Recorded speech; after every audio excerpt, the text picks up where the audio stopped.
clicks and opens are really about something happens that we can measure because it's touched a server that we own.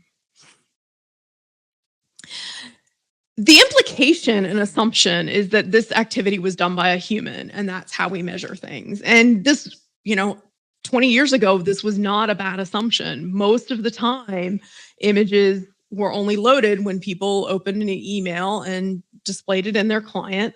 Most of the time, links were only followed when things were clicked. Barracuda being the difference, but overall, we could kind of trust that if we saw an open or if we saw a click, there was a human involved there. That's not true these days. A lot of times we're seeing opens and clicks being done by machines. Many email clients, including Apple Mail, I'm sure folks have heard about mail privacy protection and Apple Mail, where they will load an image whenever they feel like it, and they will build the mail and they will hide when the person actually opened the mail, and it will all go back to Apple's servers. Google and Yahoo and even Microsoft will also fetch all the images before the user sees the mail. And then they cache the images. So when the user does finally open the mail and when the user finally does look at the messages, the sender cannot track any details about the user. They don't know the user's IP address. They don't know the time the user opened it, any of that.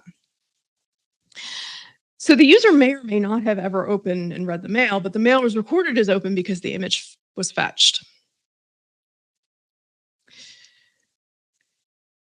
So all of that means that the data that we're using for our KPIs, like opens, clicks, click-to-open rates, do not necessarily reflect humans interacting with your mail. In fact, there's a whole big part of deliverability right now around these non-human interactions and how do we deal with them and how do we make the data better. Some ESPs are actually removing non-human interaction from their delivery reports.